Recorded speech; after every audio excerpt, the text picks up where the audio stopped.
Alright guys, we are back with our favorite show, Heartland. Not my favorite show, but hopefully your favorite show. And I definitely do enjoy reacting to these. So once again, I am Horsey Steph, and today we are doing Horse Trainer Reacts to Heartland. So please go ahead and hit that like button down below and subscribe for more videos. And let's jump right into the second part of Heartland Season 1, Episode 1. All right, now the famous Heartland sign, now that Amy has come back from the hospital. That took her a long time to ask About the horse. Side note, this horse is supposed to be abused, yet they're just laying right next to it, which seems odd. Alright, so he just said that the mom always said never give up on a horse, but he would consider putting the horse down. As a vet, it is your responsibility to advocate for putting animals down because the owner will almost never do it. Maybe he knows his family, he knows the situation, and that's why he can safely say what he said. Or maybe that's why he can safely not push for euthanasia, but in my experience, owners never want to put animals down, even when it's clearly way past their time.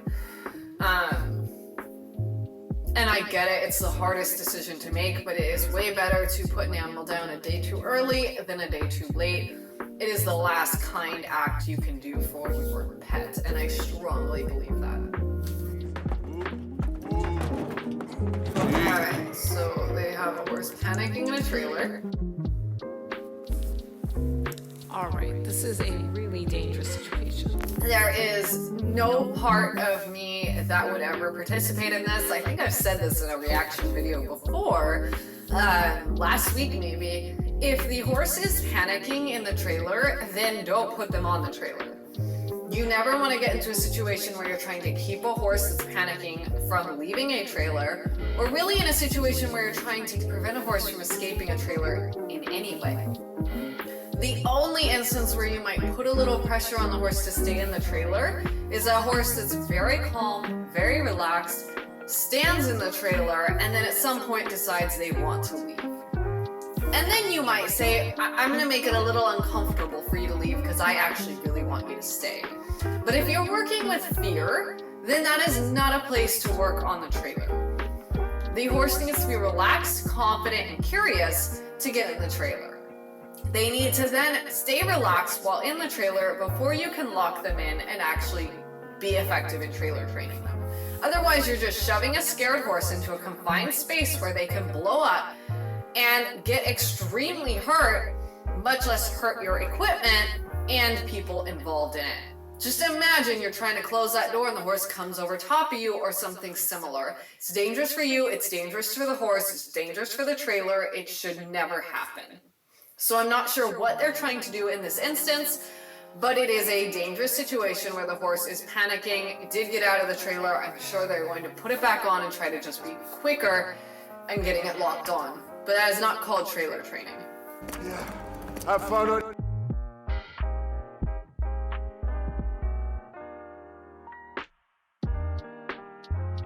All right, so now they have two people Hanging on to this horse as he's rearing and pulling backwards.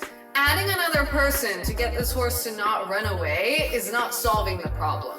A horse that pulls backwards in response to the trailer should be worked on away from the trailer, and then you have to stay under their threshold so they do not panic. Once they have panicked, you need to relax them, take them away from the situation, and then bring them back and make sure that you stay far enough away to stay under threshold. If this horse pulls back in general and is scared of people holding it in general, it should be worked with loose until it can gain enough trust to be able to be in your space without panicking. But I suspect this is all trailer related because they are way over threshold and the horse just wants to get out of the situation. So again, we're wrestling with a horse. We just put our hand up by the horse's face while the horse is panicking. Alright, so it seems like they actually just took the horse out of the trailer, so God knows how they got it on. Maybe they sedated it to get it on, and it's just that scared of people.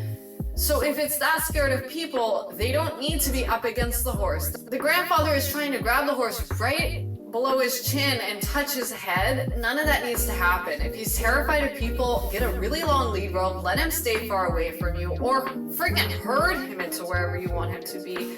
You don't need to scare the horse. You don't need to be right up against him to put him wherever you're going to leave him. All right, so they are riding these two horses. They look pretty quiet and broke. I'm not sure who's riding. These look like pretty ordinary quarter horses that are just used to going out on the trails and whatnot. They're riding on a nice loose rein. Pretty boring, like everyday stuff that happens when you grow up around horses.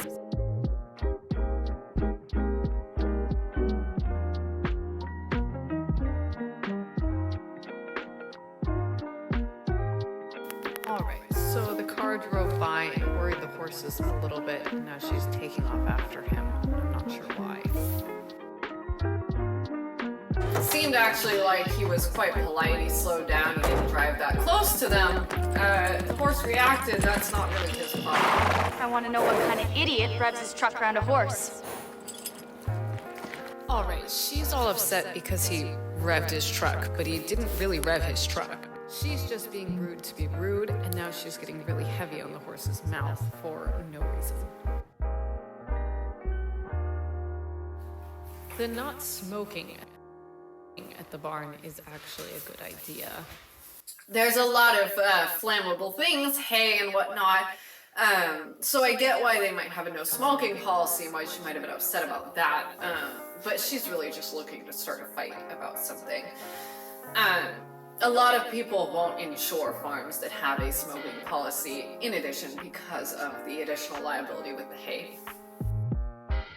All right, so just walking up to this horse's stall will make him absolutely flip out. I'm sure getting even closer to him while he's panicking isn't going to help the situation at all. There are certainly horses that might become this way. It's certainly because the horse has been abused.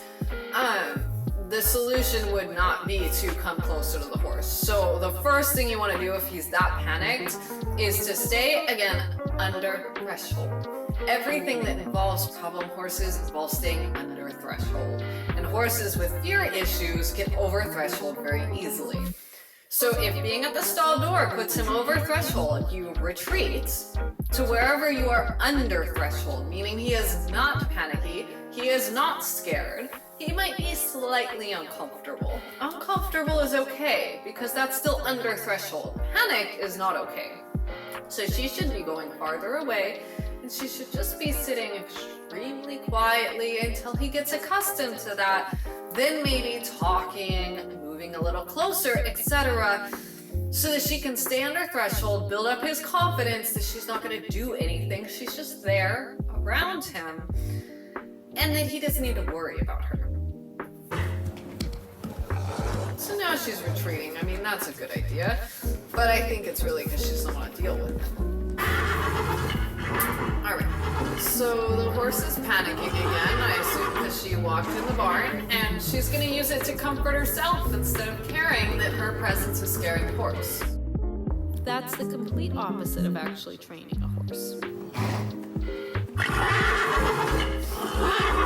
I'm confused as to how they're trying to train this horse when they're just encroaching on the horse's space while it's locked in a stall. It doesn't really have room to get away from them, and they're continually being in its space where it's worried and reactive. I don't understand how that's productive, and really just seems like they are ruining the horse further than it was already traumatized.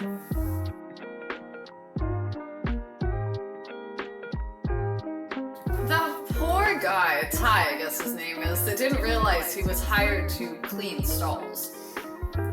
I mean, can you imagine that being your job and you never being told that?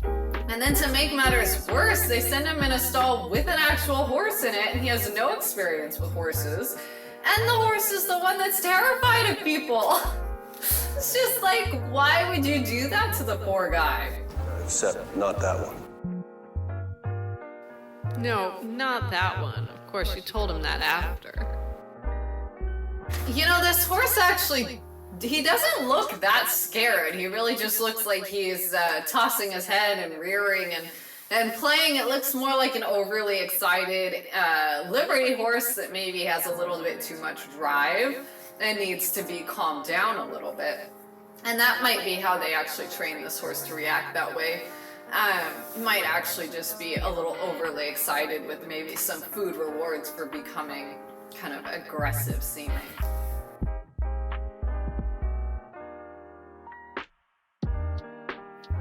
Alright, well this looks like a very normal upper end training barn. Buy them a little something. $100,000 jumper. $100,000 jumper. Jesus. Anything? That's a lot of money, and I mean, I know that's the world I live in, and they are extremely expensive, but that better be somebody with upper level aspirations if they're buying a $100,000 horse, because you don't need that to just have fun with, and it's not something you buy somebody just because they're upset. Alright guys, and I hope you enjoyed watching that second part of Heartland Season 1, Episode 1. It sure was a ride, wasn't it? There is just so much going on in this episode and so much to react to. And I'm really having a good time watching these and reacting to these with you as much as I don't like the series. So hopefully you're enjoying it as much as I am. And until next time, I will see you guys all later. Bye.